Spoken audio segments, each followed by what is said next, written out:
Here we go. Sweat Equity Podcast and streaming show. What? Hosted by Alex Jones. What are you doing? #1 comedy business podcast in the world. Pragmatic entrepreneurial advice with real raw dog talk. Fucking thing sucks. That hurts my voice. 2020's best small medium enterprise business advisory podcast in the United States. 2021, we already won this one. Best podcast in streaming entertainment studio Eastern USA Media Innovator Awards 2021, hosted by, you guessed it, Corporate Vision Magazine. We all knew what we were going to say. Listen to us on Apple Podcasts, iTunes, Spotify, Google Podcasts, Amazon Music, Amazon Podcasts, whatever it is. Vimeo, Rhapsody, Yes. all that stuff. Subscribe, rate, review. LimeWire, That's look. If you're listening to this and you don't do anything, do this. Pause. Hit the share button. Send this to a friend that's trying to start their own business and needs some good advice. We got Max Traylor on, man. He's giving out dimes from his strategic book. Where is it? How to survive? An agency survival guide. Here's the title. Agency survival guide. Tell them what it is. Great strategy book. This episode is sponsored by ExpressVPN. Try expressvpn.com/sweat. Get you 3 months free off an annual plan. A virtual private network, computer in the sky. Don't get your IP tracked by big data.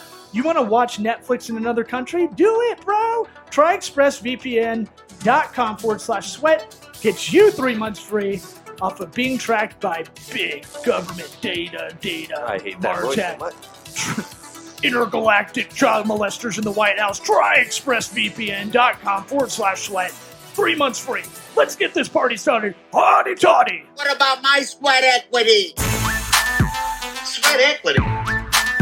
Sweat equity. My sweat equity. My sweat equity.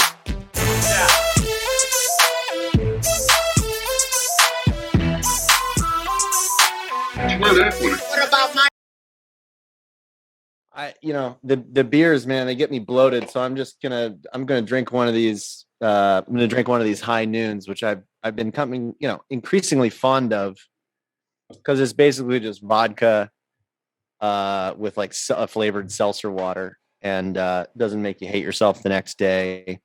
Oh, buddy. And I play a lot of golf, so it's do you think we live in Florida and don't know what these are about? We're in. No, I do. I'm just giving you. Isn't this like an interview show? Don't you want my opinion? We're hard. I've been recording. I hit the record button. Hard seltzer nation down here. I mean, that is everywhere. Yeah, hard seltzer, big thing. And hard seltzer has got the whatever that other crap is by Miles. The Bubbles.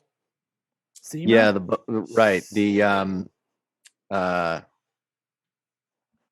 So it's not Bubbles or something. I don't even remember. I've left it so far in the past. The other crap, the stuff that started this. Zima. Beer. No, Alcohol. not Zima. Capri Sun. White Claw. Claw my eyes out. Yeah. The claw my eyes out, or the truly awful. Mm-hmm. Yeah. So can't do that stomachache accelerant stuff. I see you sitting on a porch or your back patio, just thinking of dad pun names for all these hard seltzers. Yeah. My dad, like he really instilled me with that. Yeah. So there's definitely some. The truly awful and the claw my eyes out are really the two that I've mastered. Truly is so wide open. Truly bad. Truly awful. I mean, Just truly, these should never be drank. But I put Japanese whiskey into a high noon the other day, and I called it a rising sun, and I was really proud of myself, and it was pretty darn good. Is that one of those ones where you're proud of yourself and then you have to repeat it to everybody? Do you hear what I said? Exactly. Like I have to tell people. Right. Yeah. Get it? High noon. We're gonna and I made another one, Jack Daniels and chocolate milk, called a blackjack. Delicious. A blackjack? Blackjack, yeah, chocolate milk and Jack Daniels. Is this what one does out in the country? Oh man, yeah.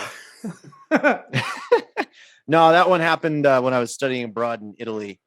and I was an alcoholic for like 3 months. Yeah. 3 months. Can you tell us about those what happens. days? What did you learn out of that experience? That livers should not be taken for granted. Yeah. I feel like everybody's got like, I'm friends with a lot of comics that don't drink anymore. There's like a good percentage of them now that I feel like you have kind of a finite amount of drinks, and like you can use them up a lot in the beginning of your life. Yeah, You like know? a quota. Yeah, like a quota. Drink tickets, literally. Yeah, and Drink then, tickets. Human like life drink tickets. So I've always been good about, because hangovers are so bad for me. So that's self-regulating. But like, I would always be like, all right, I partied for a while. I got to cool it off, or I'm not even going to like this anymore. You know, I feel like that with any altering kind of thing. Yeah, but it's like, it's like women and having babies. Like they could have the worst pregnancy, and then the second that baby pops out, they're like, I want another one. Okay. Yeah. Yeah, Recency bias. sure. There's got to be like a hangover hormone. I can say horny. It's really intense like that day, but then there's like a surge of like the anti-hangover hormone, which is like, the hangover's like evil twin that like makes you need, or good twin. Once the or hangover is good twin. over, I'm not sure. That's the it problem. feels You so can't much tell. better than normal. Well- It's like I'm not hungover anymore. I'm Superman. This show It's even is better. the show is at its roots about pragmatic advice, and I'm gonna send some over y'all's way from former comedian and good friend of mine, Brendan T. Gleason. The only way to get out of a hangover is to start drinking again. I don't think that's like his. I don't think he That's came not up- true. That's- You could simply wait. You could wait. You could, rehydrate. Now, I'm kind Drinking of again is I'm kind of in between both of those mindsets. So Saturday night, saw Nas was drinking a lot of hard seltzer because they ran out of other stuff. So it felt like the whitest Oh my guy God. in the whitest crowd watching Nas. I was like, what the fuck? It was am I doing? awesome. Depends on what flavor truly you were drinking. It was Funky Buddha hard seltzer, and it was like I did all the flavors until I had to have grapefruit. My theory on grapefruit is everybody wants to have grapefruit. Yeah, but you don't really like grapefruit on its own. I picked it out specifically. I have a variety pack. You just did it. You knew this would bother me. Mocking you. Yeah, He knows what you're doing. you're in my dome, dude. I did a couple of interviews, and now you know this is going to perturb me. But I felt horrible all day Sunday, and I remember that advice, because if I don't drink after a all day drinking all night kind of thing, especially now I'm 37, I had to have about 9 Stellas while I'm watching the Bucks game. Phew, that's Sunday your- night football. That's how you recover. Wow. Okay. Yikes. Fell asleep like a baby. Felt great Monday morning. I don't know what that is about, but I was gonna say what happens when you have to cash it all in. So that gravy train. I might be on a sober streak, and I want to just. You might be. I'm 2 days, baby.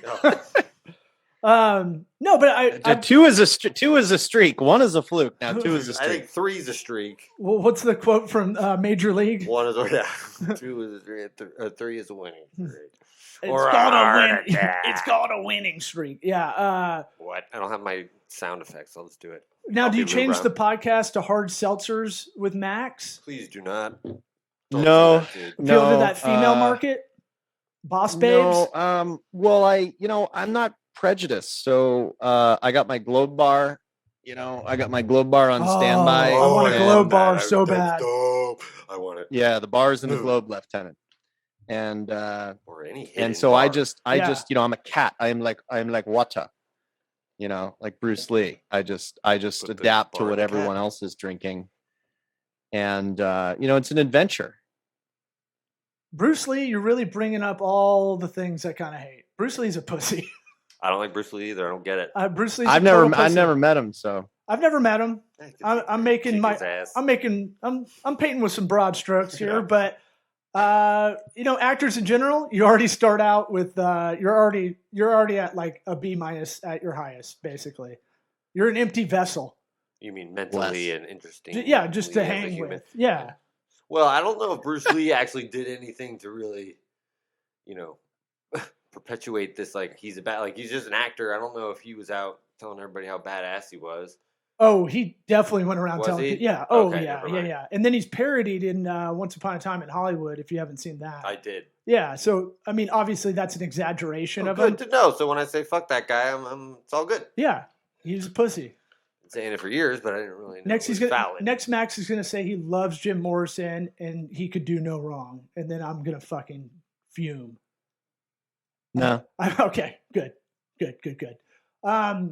So I want to get to the second half of your book that we didn't get to last time. Oh, and I got the book, Max. Thank you. You read it? I moved it from the when I got it to my desk.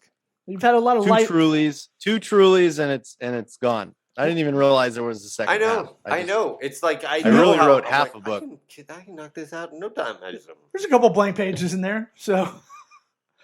I had to put blank pages at the end because Amazon would only print something that was 100 pages long. I know. And if you don't think I'm copying this as a formula of how many the blocking of stuff. Let's talk about this for a second. Okay. The amount of people that have said, Max, I love your book. And the reason I love it is because I could actually get through it. Yep.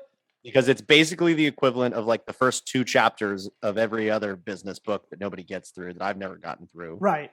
So at the end of the day, just shut up and say something, whatever you got to say. And then people just put shit around it that doesn't matter. And it's just tell me what you got to say. That's why I don't even read these books anymore. I just interview the authors and I'm like, bro, I don't have time to read your 500 pages. Just tell me what I need to know about what's going on in the world. For those listening, that's what I was thinking. For those listening, Max Traylor's Agency Survival Guide is on Amazon. How to productize consulting services and do other things better too. Volume 30. Witty. Circle gets the square. Don Phonics worked for me. That's I can't read out loud. That's why I'm such a good listener, huh? Very it's good to practice. That's why last time you were on, you're like, were you even listening to the last thing I said? I was like, fuck, I got caught. What? So anybody wants to go back and listen to that episode, I definitely I was definitely not actively listening. I was definitely thinking about the next thing I was going to say, which is a bad hosting thing. Is that what you're doing right now with yourself? Yeah. Yes. So page 100, I want to start from the back. You have an incredible ability to just say things without, your mind is doing other things, but your mouth is doing the work. Kind of, I'm not really, I had to think about this. I don't know if as you say, you're able to just throw out all these filler words. Mm-hmm. And then your brain comes back around. Yeah. It's here's the point. Oh, no, there's Thank God, the best way I can do it. Nick Hoff used to talk about it, a bunch of kids in dodgeball that didn't want to get picked. 2 captains in the PE class. You're doing it right now, aren't you? Yeah. You don't know what the hell. There's no, Nick I got Hoff. it. This is, He's not real. Nick, he's been on the show. I know. He opens for Larry the Cable Guy. I know. He just shot his first special in Hastings, Nebraska. Birthplace of Kool-Aid. Yeah. And what's it called? So he talks about when you're on stage, when you're out of it too, and you're bombing. So you're thinking about what's going on and you're not thinking about the words. That's why you're bombing. But also he's talking about it all your jokes are in dodgeball and there's 2 kids picking in the class and you don't really want to go for one of the kids that's picking. It's a shitty kid. And all your jokes are don't pick me. Don't pick me. Don't ruin me. Don't pick me. Don't put me on this team. Yeah.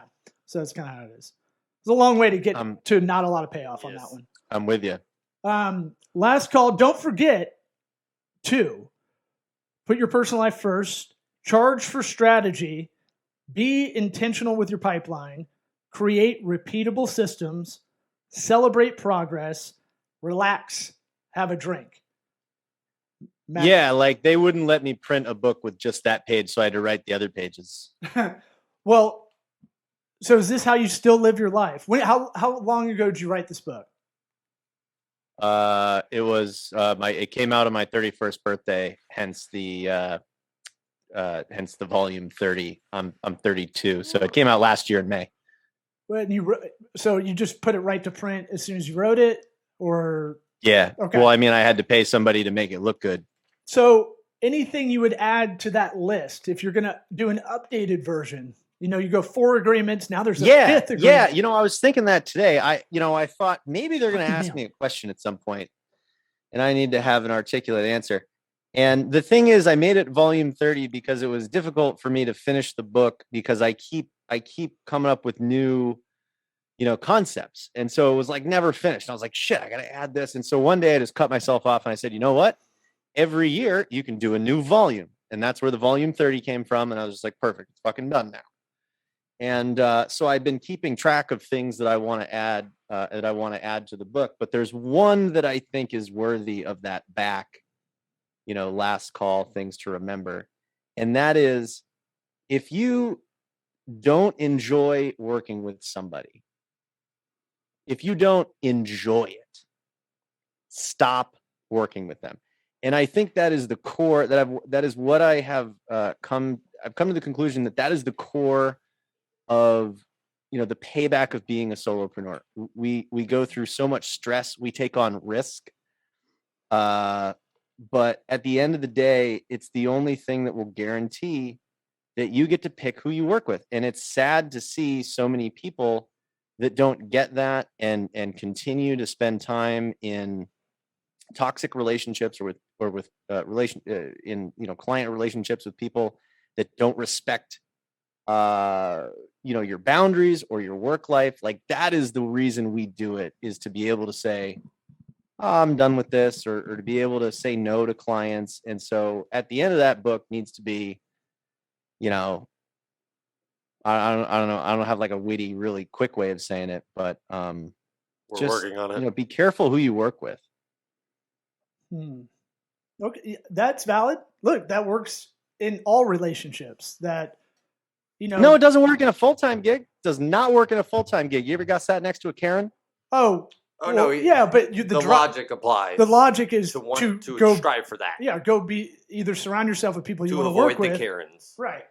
Right. Oh, yeah. But look, this is a really good time to talk about this because we got the Great Resignation going on.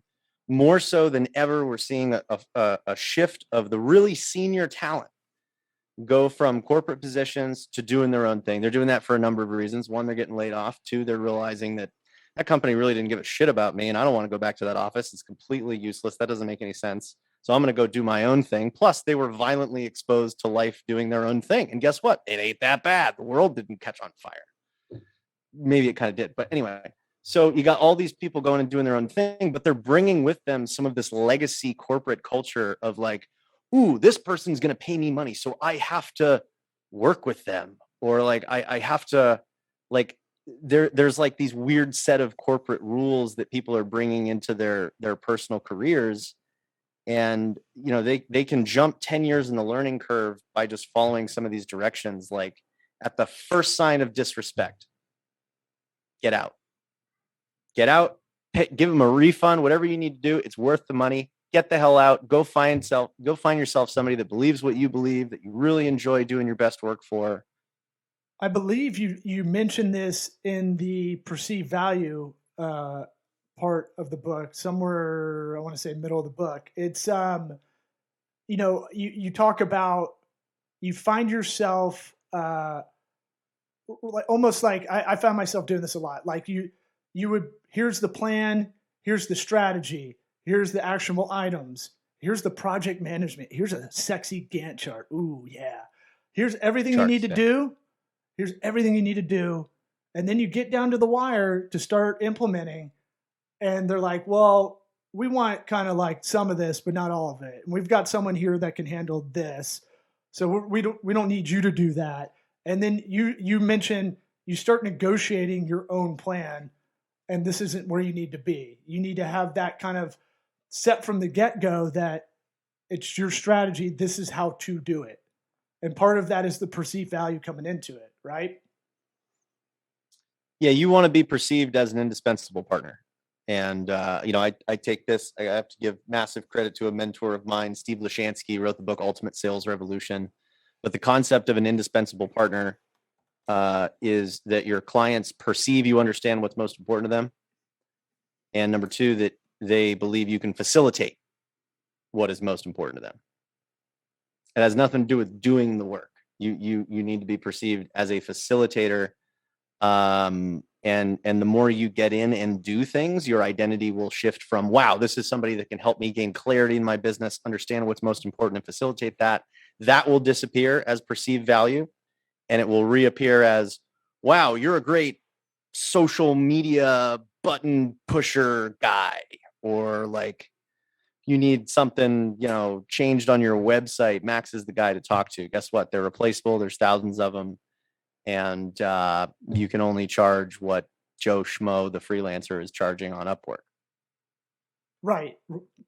And that can happen on the entry, that can happen during it, right? So we used to have people that go, hey, I need social media help. And you're like, I would think I could talk them into going like, well, they're going to need everything. They don't even have a brand. So let's start there. The fact that they said it that way is like, oh, shit. Right. You have no idea what the hell you're talking about, do you? Well, yeah. I mean, that part of that's me not setting myself up, setting up the agency at the time to target better people to have as clients.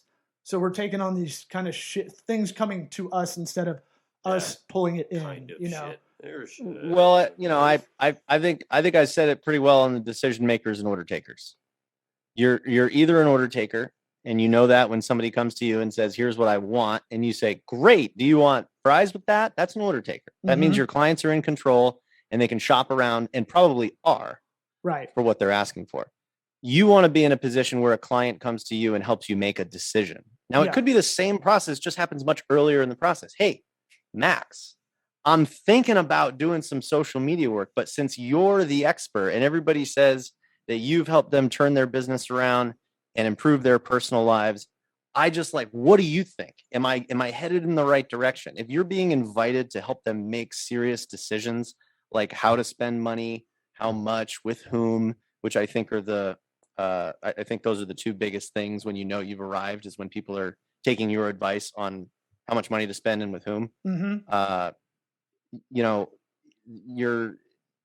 That's it. And you got to be really aware of the signals that you are becoming an order taker, and you gotta get out of those relationships.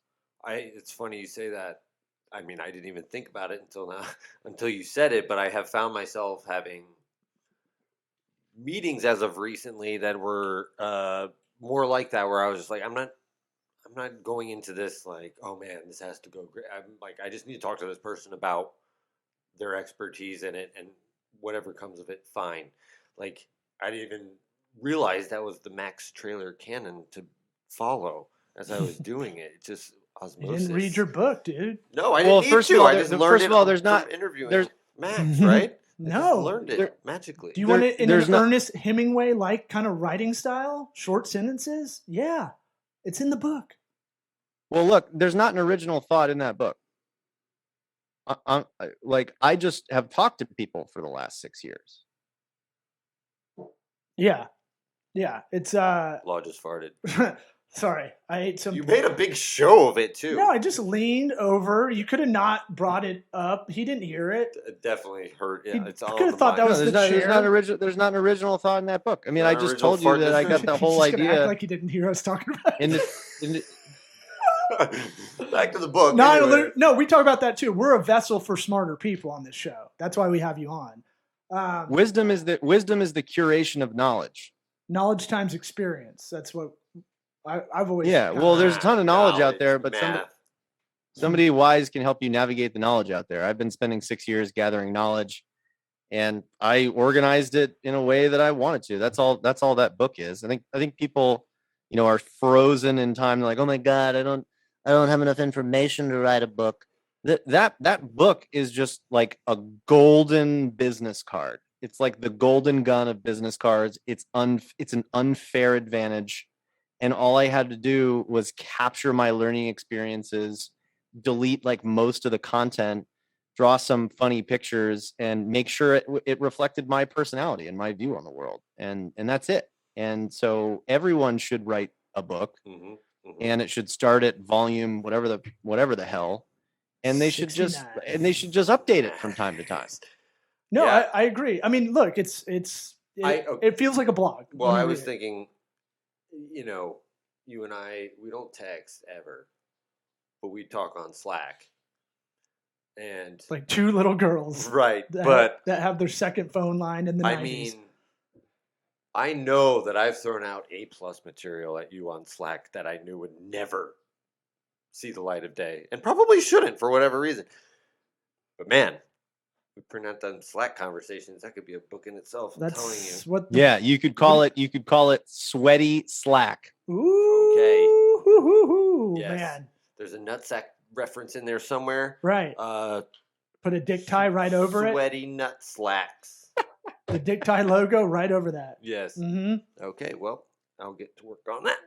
How to hot box your own boxers. 10% of the royalties. That's all I asked for. That's fine. As your That's marketing. fine. What's consultant. 10% of zero? Right. It's You owe us some money. You Max. did talk about indispensable partner. You talked about when the client started asking you for advice on how to fire someone or if they should fire someone, I believe. I'm going off memory. Yeah, I would say. So when you talk about celebrate progress, right? Would that be, and Corolla talks about this on his podcast, you shouldn't have your birthday. Everybody has birthdays. So it's fucking kind of worthless. But you should have an achievement day. You hit a goal, and that's when you should have that's when you should celebrate something about your life. Well, you're throwing multiple concepts at me. Number one, you asked me about right. Well, we'll get to that one. But before you were saying you were talking about being vendorified. Yeah. So when a client asks you when a client brings you into a decision, again, you're an indispensable partner. We talked about really important decisions, how to spend money with whom. So when a client asks you, hey, I'm thinking that this person is underperforming or this vendor is underperforming, do you think I should fire them? That's a very strong indication that they do not see you as a vendor, because a vendor cannot advise an organization on how to spend their money because they're biased. Naturally, they're going to say, yeah, if you have a website vendor or a web services vendor and you say, how should I spend my money? They're going to say, I think you should spend more money on your website. So vendors and decision makers, there's a wall in between vendors and decision makers. And what clients will try to do incessantly is vendorify you. They will try and take you out of the category of decision maker and make you a vendor. And you have to be aware, of some of these signals. But that is one question that I love to get. It reinforces that, yes, I am in fact a trusted advisor of these folks, because they're trusting me with that kind of advice. The second thing you were talking about is what the hell is the second celebrate thing you were your talking success. about? Progress. Well, I was trying to tie it into the last page of your list. Yeah, but they're not really tied in. So you're talking about a concept called the gap, and that comes from Dan Sullivan. He's a brilliant. He runs the Strategic Coach program, which I've been in for 5 years. And so Dan Sullivan, Strategic Coach. Strategic Coach, yes, highly recommend for any entrepreneur, solopreneur. He's a brilliant guy.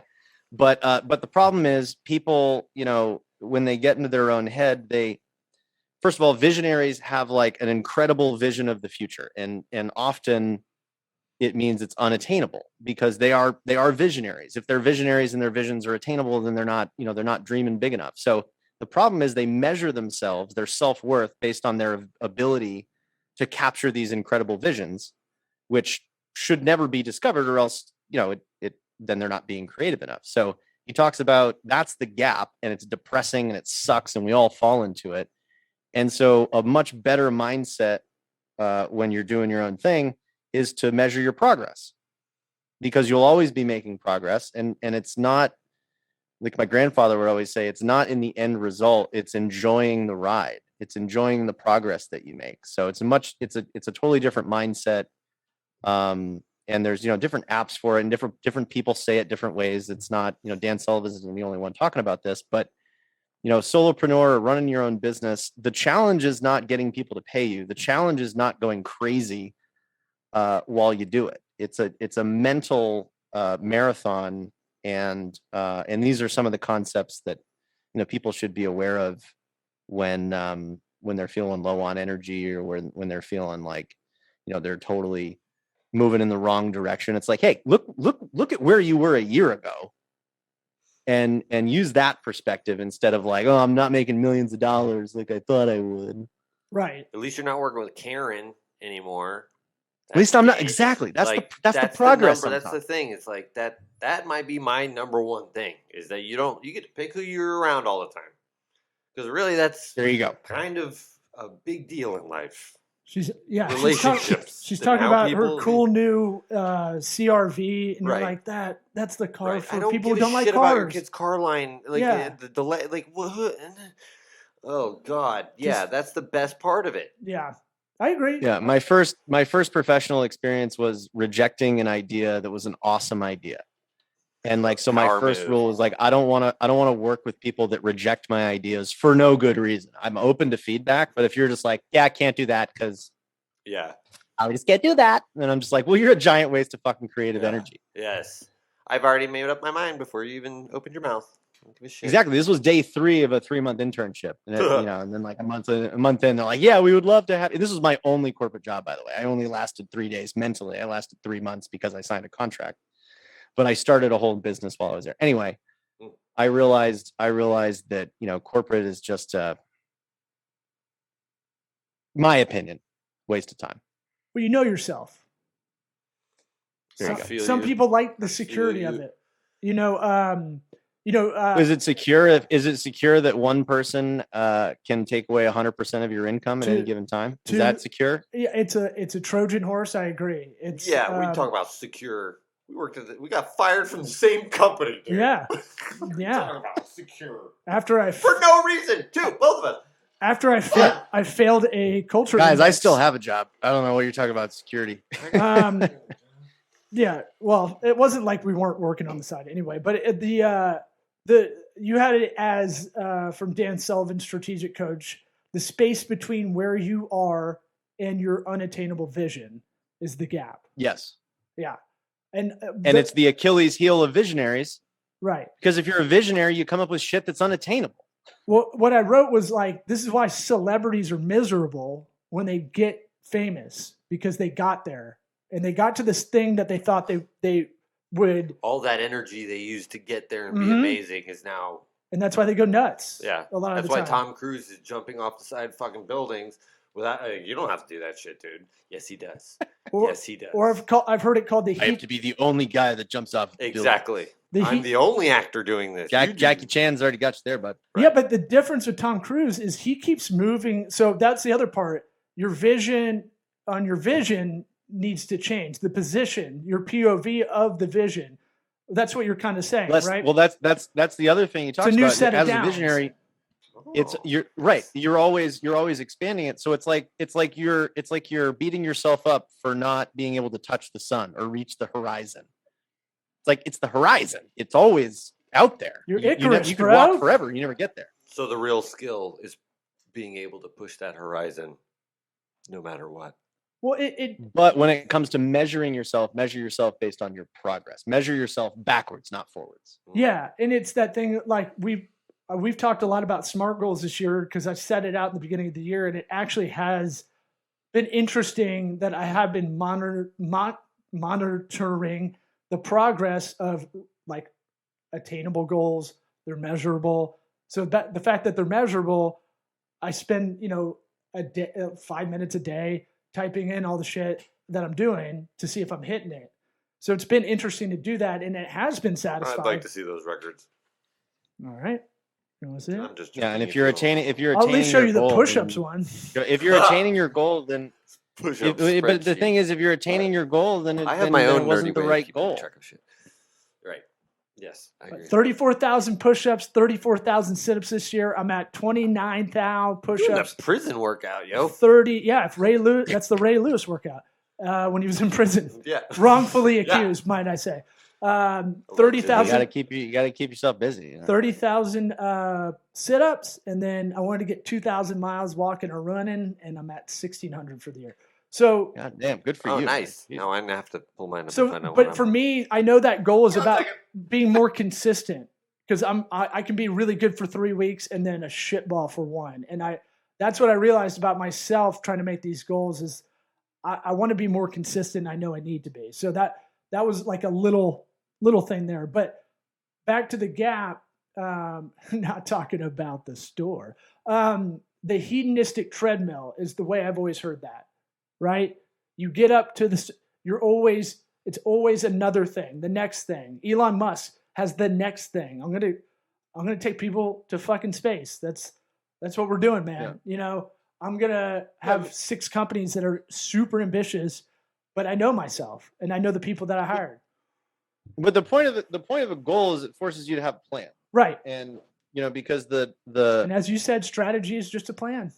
right, it create somebody that's brilliant. Their best friend is focus, because if you're not focused, then your brilliance gets divided up into all these freaking ideas, and none of them ever happen. So I'm a big fan of setting goals.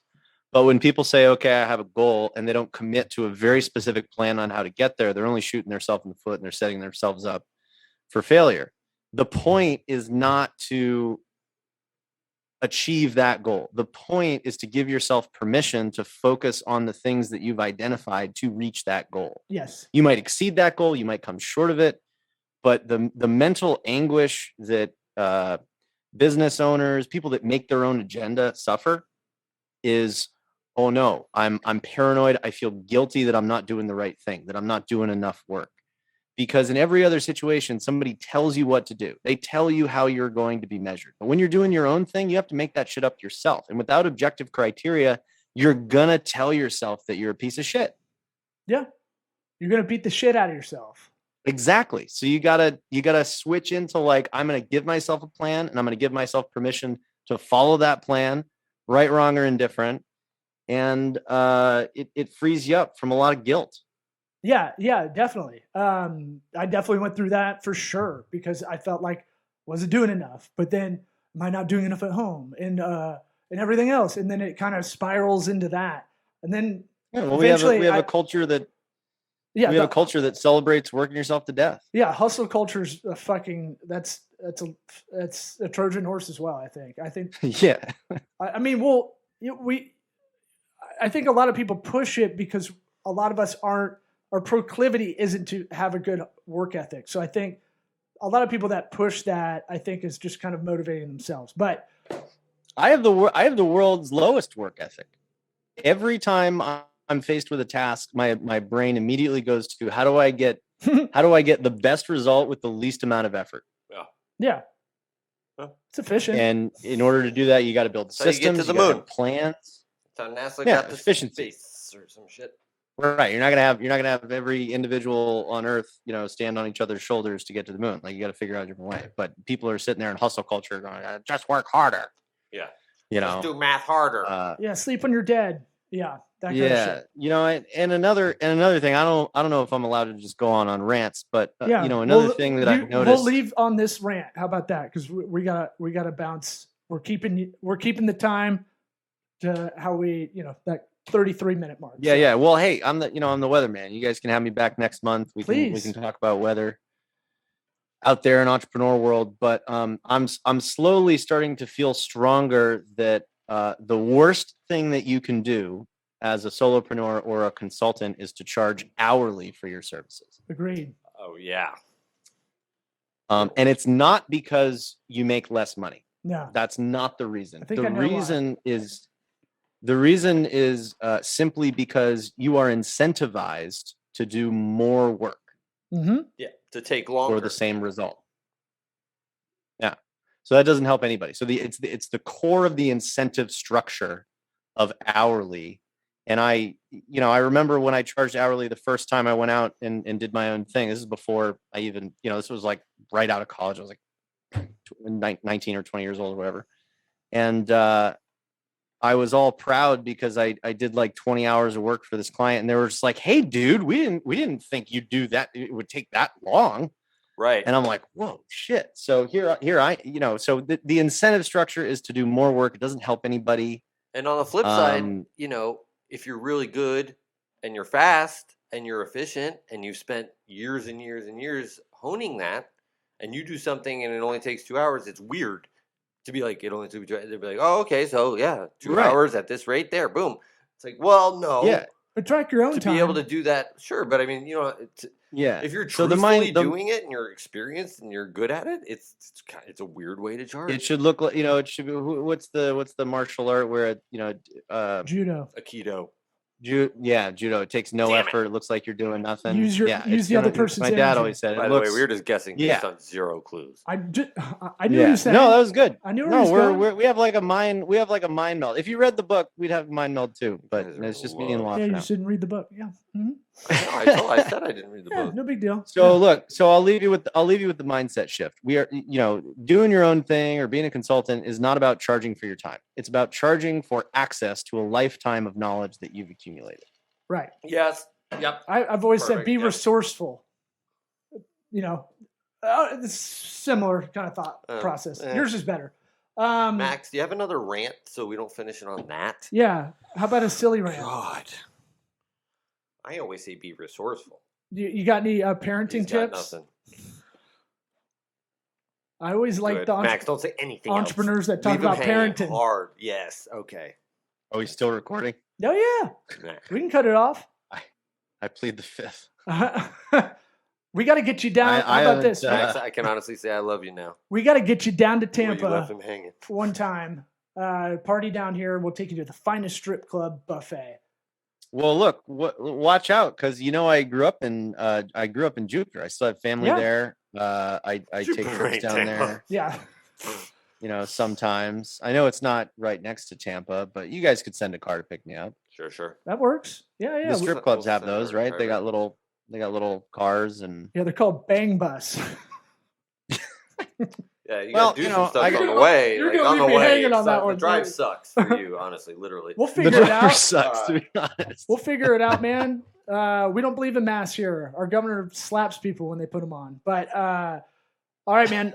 We'll have you on soon. I had more. There's so much in this book. Literally every page is a good topic to discuss. So we'll bring that weatherman in. Well, by the time we talk again, I'll have new ones. I had like 6 of them. We got to 2 of them today. Yeah, I got all the new stuff. I got all the new fixins. you got some new material. All right, I got all the new material. let's try your new material night out. Yeah, I like it. New jokes. New material night on sweaty slacks. Sweaty sack in slacks. Yes. All right, buddy. Appreciate you coming on. We'll send you the Calendly for the next one. Yeah, cheers. Tag me. Peace, brother. Equity?